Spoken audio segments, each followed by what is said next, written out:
Mr. President, Azerbaijan has increased its gas exports to many countries in Europe: Italy, Greece, Hungary, and Turkey. Could you tell us about your vision for Azerbaijan in helping to secure energy resources for Europe in the future?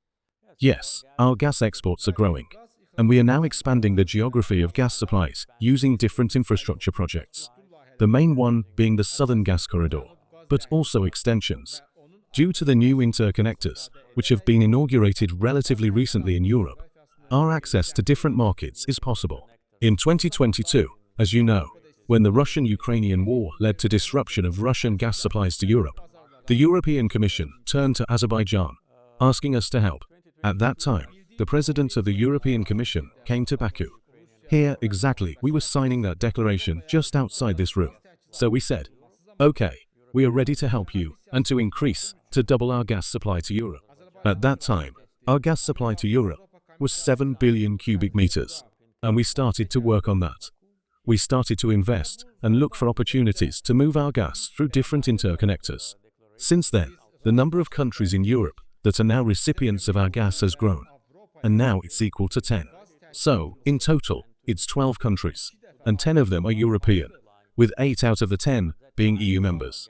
So, we expanded the geography and increased the volume of gas. For many countries, members of the European Union, Azerbaijani gas now makes about half of their domestic consumption. This is really a serious support, which we demonstrate to our partners in Europe. Our future plans are to expand the geography. We are already in negotiations with some other European countries, which are close to those already receiving our gas. I think that is possible in the coming years. But again, since 2022 until now, it has been a dramatic change, because at that time, our gas exports were limited to Georgia, Turkey, Greece, and Italy. That was it. Then, we added Bulgaria, Hungary, Romania, Serbia, North Macedonia, Slovakia, Croatia, and Hungary. All of this happened in a relatively short period of time. So, we have resources, because our proven resources are growing. Many years ago, they were estimated at the level of 2.6 trillion cubic meters. But now, with new discoveries and more to come, it will be more.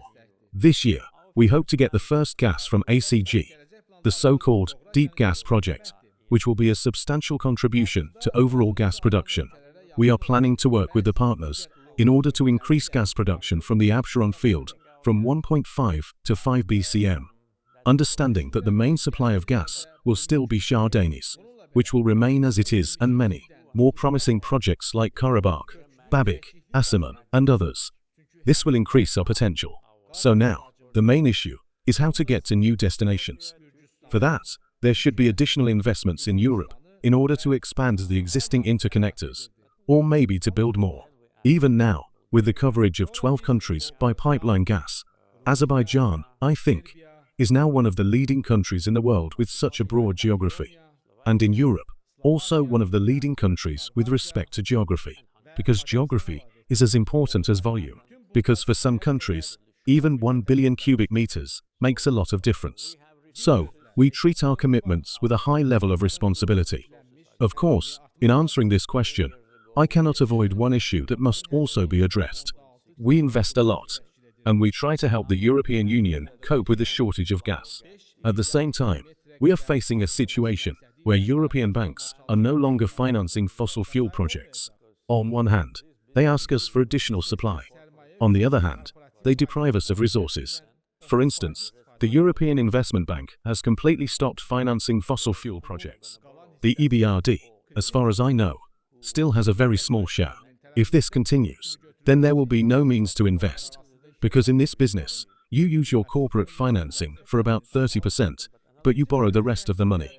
So, where are we going to borrow the money from? Or Europeans want to build interconnectors between themselves. So, this is an issue, I think, that should be addressed.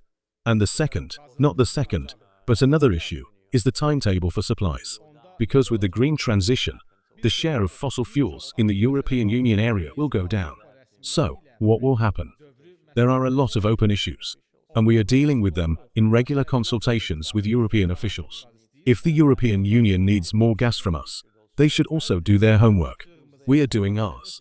They should do theirs.